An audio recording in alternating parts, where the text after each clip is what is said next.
여러분 안녕하세요, 블랙입니다. 오늘은 무역 분쟁 이야기로 영상을 시작해 보겠습니다. 최근 들어 중국을 가운데 두고 미국과 유럽의 공격이 거세지고 있습니다. 특히 중국산 전기차에 대해 너도 나도 할 것 없이 추가 관세를 부과하고 있는 중인데요. 무역 전쟁안이 마치 코로나 직전에 있었던 미중 무역 전쟁이 떠오릅니다. 그때 당시에도 트럼프와 시진핑이 서로 보복 관세를 부과하다가 결국 코로나 경제 위기로 이어졌죠. 이번 영상에서는 현재 어떤 상황이고 과연 코로나 때와 비교해서 무엇이 다른지, 우리는 어떠한 태도로 투자해야 하는지 이러한 것들을 체크하는 시간을 갖겠습니다. 미국의 앨런 재무장관은 올해 들어 지속적으로 중국의 과잉 생산을 경계하고 있습니다. 중국에서 전기차, 배터리, 철강 같은 제품들을 과잉 생산하니 경쟁사들이 도태한다는 말을 하면서 중국을 맹비난하고 있습니다. 며칠 전 연설 자리에서는 결국 중국 정부를 대놓고 비판했는데요. 며칠 전 앨런이 했던 이야기를 간단히 체크해 보겠습니다. 바이든 대통령은 취임한 이후에 미국의 8,500억 달러 상당의 새로운 민간 부문 제조업 투자가 이루어졌다고 말을 했었는데요. 그런데 중국은 다르다고 했습니다. 중국은 과도한 정부 보조금이 내수 부진을 훨씬 뛰어넘는 과잉 제조 능력을 촉진했다고 맹비난을 했습니다. 미국은 정부 돈을 풀어서 일자리 창출하는 것은 가능하지만 중국은 해도 너무하다는 것입니다. 제가 볼 때에는 둘 다 비슷한 것 같긴 한데요. 그런데 만약에 중국이 이렇게 과잉 생산을 했는데 미국에 별다른 위협이 되지 않았다면 앨런은 크게 신경을 쓰지 않았겠죠. 그런데 중국이 너무 잘 나가고 있기 때문에 이러한 경고성 멘트를 지속적으로 날리는 것입니다. 미국 전기차를 대표하는 테슬라의 역대 1분기 실적만 비교해봐도 2023년까지는 꾸준한 성장이 나왔었지만 올해 1분기에는 매출과 영업이익이 모두 감소하는 모습이 나왔습니다. 전 세계적으로 부진한 전기차 수요 때문이라고 볼 수 있겠지만 그만큼 중국산 전기차가 시장을 잠식하고 있기 때문에 상대적으로 테슬라의 실적이 부진한 것을 알 수 있습니다. 그래서 앨런 재무장관이 급하게 나선 게 아닐까요? 중국을 대표하는 비아디와 테슬라의 차량 판매 추이만 봐도 2년 전부터 중국의 비아디가 테슬라보다 훨씬 자동차를 더 많이 팔고 있으며 두 회사의 자동차 판매량 격차는 점점 벌어지고 있습니다.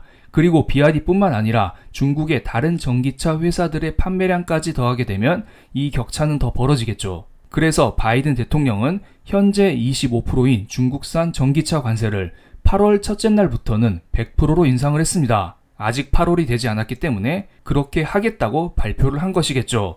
예를 들어 현재 4천만 원 정도 하는 중국산 전기차는 앞으로 6천만 원의 가격으로 미국 소비자에게 제공될 텐데요. 그럼 사람들이 이 돈 주고 중국 전기차를 이런 생각을 하면서 미국산 자동차를 사지 않을까요? 그게 아니면 요즘 잘 나가는 현대차를 사지 않을까요? 그리고 미국뿐만 아닙니다. 요즘 유럽에서 중국 전기차가 매우 잘 나갑니다. 그래서 그런지 유럽도 중국산 전기차에 대해 평균 21%의 추가 관세를 부과한다는 발표를 했습니다. 비아디는 17.4%, 지리자동차는 20%, 상하이 자동차는 38.1% 추가 관세를 적용받게 됩니다. 그리고 여기에 기존 관세 10%도 추가로 또 있죠. 정말로 미국과 유럽이 합동해서 중국을 공격하고 있습니다. 그런데 지금 유럽이 중국을 때리고 있음에도 불구하고 유럽이 오히려 더 다급해졌습니다.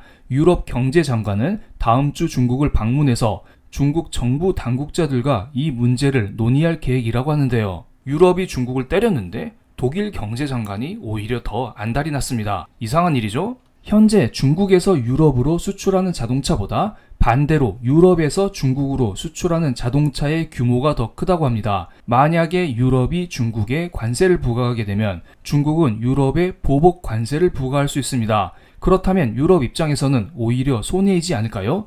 유럽의 자동차 명가인 벤츠, BMW는 오히려 큰 타격을 받을 수 있습니다. 그리고 몇몇 유럽 자동차 브랜드는 중국 회사와 합작회사 형태로 자동차를 생산하여 해외로 수출하고 있습니다. 이러한 자동차 회사에게까지 추가 관세가 부과된다면 오히려 유럽 국민들은 기존보다 더 비싸게 자기 나라 자동차를 구매해야 하지 않을까요?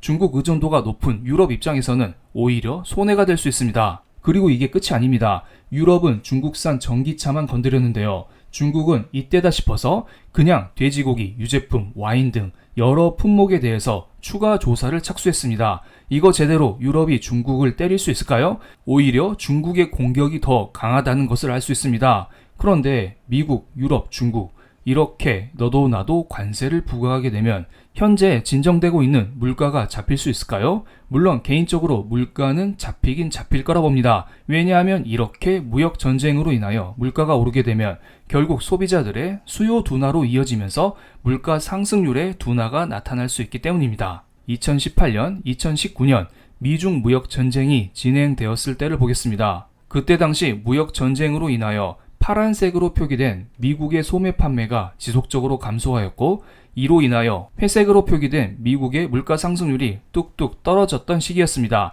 그러자 트럼프는 이를 근거 삼아 금리 인하를 요구하였고 결국 2019년에 금리 인하를 했습니다. 무려 3번이나요. 그리고 그 이유는 모두가 다 아는 코로나 경제 위기가 왔습니다. 물론 무역 전쟁으로 인하여 코로나 경제 위기가 온 것은 아니지만 무역 전쟁으로 인하여 경기 침체가 온 것은 사실이고 그때 당시 이를 근거 삼아 금리 인하를 하면서 자산 버블이 유발된 것도 사실입니다. 그래서 코로나 같은 외부 자극에도 취약해진 것입니다. 지금 바이든은 고도의 전략을 취하고 있습니다. 연준 위원들은 최근 연준 회의에서 올해의 금리 인하는 한 번밖에 없다고 주장을 하고 있습니다. 연준 위원들은 되도록이면 금리 인하를 잘 시켜주려고 하지 않습니다. 그래서 바이든은 성장하는 중국을 때리는 모습을 보여주면서 지지율을 동시에 끌어올리고 이와 함께 약한 경기 둔화를 유발시켜 연준 위원들로 하여금 금리 인하를 유도하는 게 아닐까요? 대선 전까지 금리 인하를 유발시켜 경기를 최대한 끄집어 올리는 목적이 눈에 딱 보입니다. 증시 같은 경우에는 당장은 연준 회의 이후 숨 고르기 움직임이 나올 수 있겠지만 대선 전에 한 번 더 증시에 슈팅이 나올 가능성을 열어둬야겠습니다. 물론 지금은 단기적으로 증시 자리는 조금은 높아 보입니다. 안전자산의 최고봉으로 알려진 달러 인덱스의 일봉 차트를 보겠습니다.